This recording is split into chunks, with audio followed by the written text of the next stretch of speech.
In today's video, I'm going to teach you how to create a new Airtable base. Think of a base as the home for a project or workflow. It's where your tables, fields, and records live, and it's the starting point for organizing just about anything. Begin by opening Airtable and logging into your account. Once you're on the home screen, take a moment to make sure you're in the right place where you want the new base to live. From here, look for the Create button. Depending on your layout, it may appear on the left sidebar or near the top.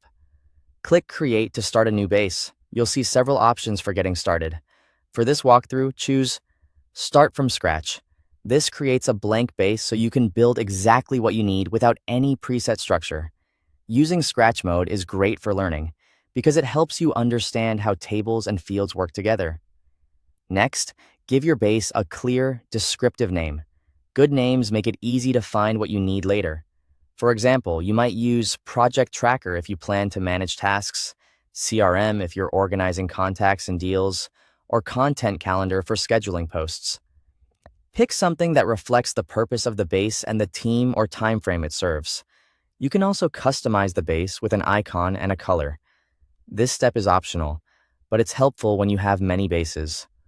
Choose a color that stands out and an icon that hints at the base's purpose. These visual cues speed up navigation and keep your workspace tidy. When you're ready, click Create Base. Airtable will instantly spin up your new workspace and open it for you. There's no save button required. Airtable saves your changes automatically as you go. Now you can start shaping your information. Add tables to represent different categories, like tasks, clients, or content. Inside each table, create fields to capture the details you care about. A field might be a single-line text for names, a number for budgets, a date for deadlines, a single select for status, a checkbox for done or not done, or an attachment for files. Each row you add is a record, such as one task, one client, or one article.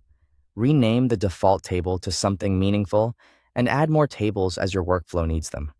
Finally, customize your views to see data the way you prefer. Use Grid for spreadsheets, Kanban for pipelines, Calendar for scheduling, or Gallery for visuals.